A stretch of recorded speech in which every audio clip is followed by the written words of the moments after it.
ओम शांति। अॼु जी मुरली तारीख़ है 4/10/2021। अॼु मुरली में गीता लाख ज़माने वारा। ओम शांति। मिठा मिठा ॿारनि हाणे बेहद बाप खे कीअं भुलनि, जंहिंसां बेहद जो वरिसो थो मिले, जंहिंखे अधु कल्प यादि कयो। इहो त सम्झाइबो आहे की मनुष्य खे कॾहिं भॻवानु न चइबो आहे। त हाणे जॾहिं बेहद जो बाप मिलियो त उन्हनि जी यादि में ई करामत आहे। जेतिरो पतित पावन बाप खे यादि कंदा ओतिरो पावन ठहींदा वेंदा। तव्हां पंहिंजे खे हाणे पावन चई न सघंदा। जेसिताईं अंत थिए, जॾहिं संपूर्ण पावन ठही वेंदासीं त इहे शरीर छॾे संपूर्ण पवित्र शरीर वठंदासीं। जॾहिं सतयुग में नयो शरीर मिले तॾहिं संपूर्ण चऊं। पोइ रावण जो खात्मो थींदो शुरू थी वेंदो आहे। पोइ रावण जो खात्मो थी वेंदो। हाणे शुरू थियो आहे, ख़तमु थी वेंदो। सतयुग में रावण जी एफिजी ठाहे करे न जलाईंदा आहिनि। त तव्हां ॿारनि जॾहिं वेहींदा आहियो हलंदे फिरदे बुद्धि में यादि रहे कि हाणे असांजा 84 जो चक्कर पूरो थी वियो। पोइ नयो चक्कर शुरू थींदो। उहो आहे नई पवित्र दुनिया, नयो भारत, नई दिल्ली। ॿार ॼाणंदा आहिनि पहिरियों जमुना जो कंठो हुयो जिते परिस्तान ठहियो हुयो, हाणे वरी ठहींदो। ॿारनि खे ॾाढो सुठी रीति सम्झाइबो आहे। पहिरियों त बाप खे यादि करो। भॻवानु बाप असांखे पढ़ाईंदा आहिनि। उहो ई बाप टीचर गुरू आहे। अच्छा इहो भलो यादि करो। बाबा इहो सम्झायो अथईं कि तव्हां बाजोली खेलंदा आहियो। वर्णनि जो चित्र बि ॾाढो ज़रूरी आहे। सभिनि खां मथे आहे शिव बाबा, पोइ छोटी ब्रह्मण। इहो सम्झाइण लाइ बाबा चवंदा आहिनि। अच्छा इहे बुद्धि में रखो। असां 84 जन्मनि जी बाजोली खेॾी आहे। हाणे संगम आहे। बाप 84 में थोड़ी रहंदा। पोइ बि 100 वर्ष त लॻंदा आहिनि। उथल पाथल पूरी थी वेंदी आहे। पोइ राज्य शुरू थी वेंदो आहे।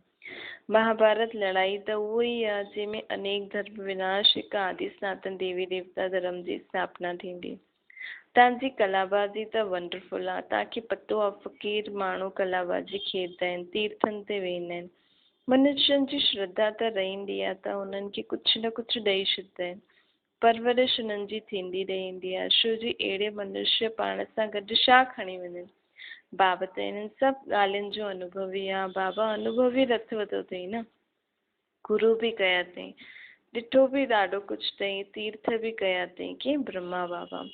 हाणे बाबा चवंदा आहिनि बाजोली त यादि करे सघंदा आहियो न। असां हाणे ब्राह्मण, पोइ देवता, क्षत्री, वैश्य, शूद्र, इहे सॼी भारत जी ई ॻाल्हि आहे। बाप ईअं सम्झाईंदा आहिनि। ॿिया धर्म त जीअं बाइप्लॉट आहे। बाबा तव्हांजी ही 84 जन्मनि जी कहानी था ॿुधाइनि। सेंसिबल उहा आहिनि जो हिसाब सां सम्झी सघनि। इस्लामी ईंदा त एवरेज एतिरा जन्म वठंदा। एक्यूरेट हिसाब जी त कोई तरकार न आहे। हिन ॻाल्हियुनि में त कोई फ़िक्रात जी ॻाल्हि कान्हे। सभिनि खां जास्ती फ़िक्र इहा रहंदी आहे कि असां बाबा खे यादि करूं। बसि हिक जी फ़िक्र, हिक ई ॻाल्हि जी फ़िक्र आहे, हिक खे यादि करिणो आहे। घड़ी घड़ी माया आहे जो फ़िक्रात विझी छॾंदी आहे। हिन में माया फ़िक्र में ॾाढो लाहींदी आहे। ॿियूं ॻाल्हियूं यादि अची वेंदियूं आहिनि। ॿारनि खे यादि करणु ई खपे। हाणे असांखे घर वञिणो आहे। स्वीट होम कंहिंखे यादि न हूंदो। मांगदा बि आहिनि शांती ॾेवा, भॻवान खे यादि कंदा आहिनि असांखे शांती ॾियो। हाणे तव्हां ॿार इहे त ॼाणंदा आहियो न, हीअ पुराणी दुनिया ख़त्म थियणी आहे। इहे बि तव्हांजी बुद्धि में आहे। ॿिया मनुष्य त घोर अंधियारे में आहे। शांती सतयुग में हूंदी आहे। हिकु धर्म, हिकु भाषा, रस्म रिवाज बि हिकु ई। हुते आहे ई शांती जो राज्य। अद्वैत जी ॻाल्हि न आहे। हुते त हिकु ई राजा ई हूंदी आहे ऐं सतो प्रधान हूंदो आहे। रावण राज्य आहे ई न जो लड़ाई थी। तव्हां ॿारनि खे ख़ुशी जो पारो चढ़णो खपे। शास्त्रनि में जो गायन आहे, 3 दृश्य गोप गोपिन खां पुछो। गोप गोपी त ॾाढा आहिनि। तव्हां सम्मुख वेठा आहियो। तव्हां वटि बि नंबरवार आहिनि जंहिंखे यादि रहंदो आहे कि बाबा असांजो बाबा टीचर सतगुरू आहे। इहे त वंडर आहे। लाइफ ते साथ ॾींदो। गोद वरितो ते पढ़ाई शुरू थी वई त इहे यादि रहण सां ई ख़ुशी रहणी खपे। परंतु माया पोइ बि भुलाए छॾंदी आहे। मनुष्य खे इहो सम्झाइणो हूंदो आहे। मनुष्य पुछंदा आहिनि बाक़ी थोरो समय, केतिरो समय आहे, छा प्रूफ आहे कि थोरो समय आहे। चओ ॾिसो हिन में लिखियलु आहे न, भॻवान वास्ते यज्ञ बि रचियलु आहे। इहे ज्ञान यज्ञ आहे। हाणे कृष्ण त यज्ञ न रचई न। ॿारनि खे इहा बुद्धि में रहणो खपे कि असां ब्राह्मण हिन बेहद जे यज्ञ जाऊं आहियूं बाबा असांखे निमित ठाहियो अथई। हाणे त सुठी रीति ज्ञान योग जी धारणा कंदा आहियो, आत्मा संपूर्ण ठही वेंदी आहे, तॾहिं हिन बंबूर खे आग लॻी वेंदी। मनुष्य खे ही पतो हूंदो आहे न कि बेहद जो कर्म क्षेत्र जाते सभी अची करे खेल खेलता आहिनि। बनी बनाई बन रही। बाप चईंदा आहिनि ॿार चिंता उन्हनि जी करो जो अनहोनी थिए। थी वियो ड्रामा में हुयो, पोइ उन्हनि जो चिंतन छो था करो। ये ड्रामो असां ड्रामा खे ॾिसंदा आहियूं। ड्रामा में जॾहिं कोई अहिड़ो दर्दनाक सीन हूंदो आहे त मनुष्य ॾिसी करे रोईंदा आहिनि, मतिलबु पिक्चर्स वग़ैरह में सीरियल्स में। हाणे उहो त कूड़ो ड्रामो आहे, इहो त सचो ड्रामो सच सच थींदो रहंदो आहे। परंतु तव्हांखे कंहिं ॻाल्हि में दुख जा आंसू न अचणा खपनि, साक्षी थी करे तव्हांखे ॾिसणो आहे। ॼाणंदा आहियो न इहो ड्रामो, हिन में रोइण जी दरकार न आहे। पास्ट इज़ पास्ट कॾहिं वीचार बि न करणो खपे। तव्हां अॻियां वधंदा बाप खे यादि कंदा रहो ऐं सभिनि खे रास्तो ॿुधाईंदा रहो। बाबा त राय ॾींदा रहंदा आहिनि। त्रिमूर्ति जो चित्र तव्हां वटि आहे, क्लियर लिखियलु आहे। उहो शइ बाबा इहे वरिसो। तव्हां ॿारनि खे इहे चित्र ॾिसण में ॾाढी ख़ुशी थियणी खपे। बाबा सां असांखे विष्णुपुरी जो वरिसो थो मिले। पुराणी दुनिया ख़त्म थियण वारी आहे। बसि इहे चित्र साम्हूं रखी छॾो। इन में ख़र्चु त कुझु आहे न, झाड़ बि ॾाढो सुठो आहे। रोज़ु सवेरे उथी करे वीचार सागर मंथन करो। पंहिंजो टीचर पाण ई ठाहो। बुद्धि त सभिनि खे आहे। चित्र पाण जे घर में रखी छॾियो। हर हिकु चित्र में फर्स्ट क्लास ज्ञान आहे। चईंदा आहिनि विनाश थींदो त तव्हांजी बाप सां गॾु प्रीत आहे न। चईंदा बि आहिनि सतगुरु मिलियो दलाल जे रूप में। त तव्हांजी केतिरी सुठी सुठी ॻाल्हियूं बाबा असांखे ॿुधाइनि था, सम्झूं सम्झाइण लाइ मिलियूं आहिनि। पोइ बि माया जो पांप ॾाढो आहे। 100 वर्ष पहिरियों ईअं बिजली गैस आदि थोरी हुई। अॻियां वायसराय 4 घोड़े 8 घोड़नि जी गाॾी ते ईंदा हुया। अॻियां साहूकार माण्हू गाॾी ते वेंदा हुया। हाणे त विमान आदि निकिरी आहिनि। सभिनि खे गाॾी आहे, नंढनि वॾनि खे। अॻियां इहे कुझु थोरी हो। 100 वर्ष जे अंदरि ॾिसो कीअं निकितो आहे, छो निकितो आहे। छो जी सत्युग में इहे सभु चीजूं थियणियूं आहिनि। मनुष्य सम्झंदा आहिनि कि इहो ई स्वर्ग आहे। हाणे तव्हां ॿार ॼाणंदा आहियो कि स्वर्ग जी तयारी थी थिए। इन्हनि सां असां सम्झी सघंदा आहियूं कि अॻियां जी जनरेशन स्वर्ग अचण वारी आहे। चीजूं त ॾिसो था न, पहिरियों न हुयूं, हाणे छो थी ठहनि, छो जी अॻियां जे युग में इहे सभु चीजूं अचणियूं आहिनि। हाणे तव्हां ॿार ॼाणंदा, लेकिन उहो सुख जे लाइ हूंदियूं। स्वर्ग त स्वर्ग आहे न, इहे सभु पाई पैसनि जी चीजूं आहिनि। हिते दुख बि आहे त सुख बि आहे। इन्हनि खे आर्टिफिशियल पाम चइबो आहे। हाणे तव्हां ॿारनि खे इहे ई फुरनो हुजिणो खपे कि बाप खे यादि करो, जंहिंमें माया विघ्न विझंदी आहे। बाबा पंहिंजो मिसाल ॿुधाईंदा आहिनि। भोजन खाईंदो आहे त ॾाढी कोशिशि कंदो आहे यादि में रही खायां, त बि भुलिजी वेंदो आहे। त सम्झंदो आहे ॿारनि खे केतिरी महिनत लॻंदी हूंदी न। अच्छा ॿार तव्हां ट्राए करे ॾिसो, बाबा जी यादि में रही करे ॾेखारियो। ॾिसो सॼो ॾींहुं यादि ठहिरे सघे थी, अनुभव ॿुधाइणो खपे। बाबा सॼो समय यादि ठहिरे नथी सघे। ॾाढा क़िस्म क़िस्म जी ॻाल्हियूं ईंदी रहंदियूं आहिनि।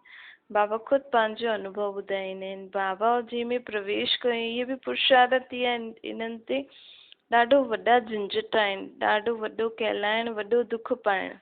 केतिरा समाचार ईंदा आहिनि विकारनि जे कारण, केतिरा मार खाईंदा आहिनि न, घर सां कढी छॾींदा आहिनि। ॿार चईंदा आहिनि मां ईश्वर जी शरण में आहियां। केतिरा विघ्न पईंदा आहिनि, कोई वटि शांती न आहे। तव्हां ॿारनि खे ख़ातिरी आहे, हाणे पुरुषार्थ करे हलो, शांती में रहो। हिन बाबा त हिते अहिड़ा घर ॾिठा अथई ब्रह्मा बाबा, जिते आपस में मेल मिलाप में ॾाढा रहंदा आहिनि। सभी वॾनि जी आज्ञा में हलंदा आहिनि। चईंदा आहिनि असां वटि त जीअं स्वर्ग लॻो पियो आहे। हाणे बाबा तव्हांखे अहिड़े स्वर्ग में वठी थो हले जिते सभु प्रकार जा सुख हूंदा। देवताउनि खे 36 प्रकार जो भोजन ॻायल आहे न। हाणे तव्हां स्वर्ग जो वरिसो मूंखां वठो था, हुते त केतिरा स्वादिष्ट वैभव खाइण लाइ हूंदा, पवित्र हूंदव। हाणे तव्हां हुन दुनिया जा मालिक था ठहो। राजा रानी प्रजा में फ़र्क़ु त आहे न। अॻियां राजा आहियूं ॾाढे भक्तीअ सां रहंदा हुया। इहे त ठहिरियो पतित रावण जो राज्य। त वीचार करो सत्युग में छा हूंदो। हितां जा ई राजा एॾा भक्तीअ सां रहंदा हुया। साम्हूं चित्र लक्ष्मी नारायण जो आहे। कृष्ण जे लाइ कूड़ियूं ॻाल्हियूं लिखी बदनाम करे छॾियो अथनि। कूड़ माना कूड़, सच जी रती न, हाणे त सम्झंदा आहियो असां स्वर्ग जा मालिक था ठहूं। पोइ 84 जन्म वठी बिल्कुलु शुद्र बुद्धि ठही वेंदासीं। छा हाल थी वियो आहे न। हाणे वरी पुरुषारथ करे छा था ठहूं। बाबा पुछंदा बि आहिनि कि तव्हां छा ठहींदा, त सभु हथ उठाईंदा आहिनि सूर्यवंशी। असां त माता पिता खे पूरो फॉलो कंदासीं, असां कम पुरुषारथ थोड़ी कंदासीं, सॼी महिनत यादि ऐं आप समान ठाहिण ते आहे। हिन करे बाप चईंदा आहिनि जेतिरो थी सघे सर्विस करणु सिखो। ॾाढो सहज आहे। ये शिव बाबा, ये विष्णुपुरी, लक्ष्मी नारायण जो राजी त सभु अनुभवी आहिनि। सीढ़ी ते त सम्झाए सघंदा आहियो। तव्हां ॿारनि खे जाड़ चक्र ॾिसण सां बुद्धि में सॼो ज्ञान अचिणो खपे। ये जो लक्ष्मी नारायण आहे, हिननि जी राजधानी काॾे वई, कीअं लड़ाई कई, कीअं हिननि खे हरायो, हाणे उहो त राज्य आहे न। इन लक्ष्मी नारायण खे कोई न ॼाणंदा आहिनि। तव्हां ॿार इहे सभु साक्षात्कार थियो अथव न तव्हां ॿारनि खे। कीअं गुफ़ायूं खाननि में वञी करे सोने हीरे आदि कढंदा आहिनि। इहे साइंस तव्हांजे सुख जे लाइ अथव। हिते आहे दुख जे लाइ, हुते एरोप्लेन बि फुल प्रूफ हूंदा। ॿारनि शुरू इहे सभु साक्षात्कार कयो, पिछाड़ी में तव्हां सभु साक्षात्कार कंदव। इहे बि तव्हां साक्षात्कार कंदा। चोर लूटण ईंदो, पोइ तव्हांजी शक्ति जो रूप ॾिसी भॼी वेंदो। उहे सभु ॻाल्हियूं पिछाड़ी में आहिनि। चोर लूटण त ईंदो, तव्हां बाप जी यादि में बीठा हूंदव त हिकदमि भॼी वेंदा। हाणे बाप चईंदा आहिनि ॿार खूब पुरुषारथ करो। मुख्य ॻाल्हि पवित्रता जी। हिकु जन पवित्र रहणो आहे। मौत साम्हूं बीठी आहे। कुदरती आपदायूं ॾाढी कड़ियूं आहिनि, जंहिंसां सभु ख़तमु थी वेंदो। शिव बाबा इन्हनि द्वारा सम्झाईंदा आहिनि।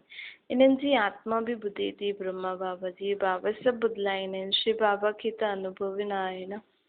ॿारनि खे अनुभव थींदो आहे माया जे तूफ़ान कीअं ईंदा आहिनि। पहिरियों नंबर में इहे ब्रह्मा बाबा, त हिननि खे सभु अनुभव थींदो आहे। त हिन में डिॼण जी न आहे, अडोल रहणो।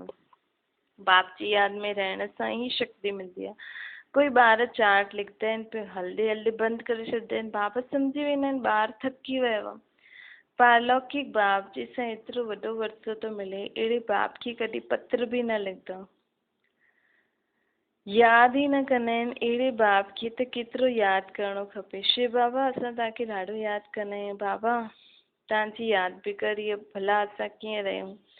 जंहिं बाप सां असांखे विश्व जी बादशाही थी मिले, अहिड़े बाप खे कीअं भुलूं। हिकु कार्ड लिखियलु आहे, उहो बि हिकु कार्ड लिखी उहो बि यादि कयो न। लौकिक बाप बि ॿारनि खे चिठी लिखंदा आहिनि। नूरे रतन स्त्री पति खे चिठी लिखंदी आहे। हिते त ॿई संबंध आहिनि।